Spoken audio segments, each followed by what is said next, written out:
يسعد مساكم متابعيني واهلا وسهلا بكم في قناتي قناة مطبخ هيدا. اليوم راح نسوي لكم تبسي السمك على طريقتي. تابعوا الفيديو وشوفوا التفاصيل. بداية هنا خلينا شوية بصل بالقدر وحمسنا حمسناه وضفنا كم قطعة من السمك وبقية الخضروات، بقدونس، فلفل حار، بصل. راح نسوي كل شي طبقات. راح نخلي طبقة سمك، طبقة بصل، طبقة طماطة، بقدونس أو كرفس، فلفل، هيك بهالطريقة هذه اللي تشوفوها.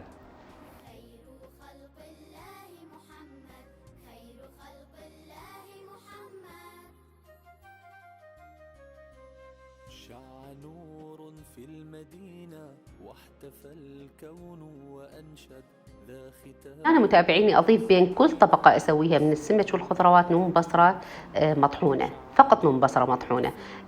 وبعدين آخر طبقة أكيد راح أضيف الطماطة، وأيضا راح أضيف له نوم بصرة وملح. ما أضيف له أي نوع من التوابل الآخر عدا الليمون اليابس.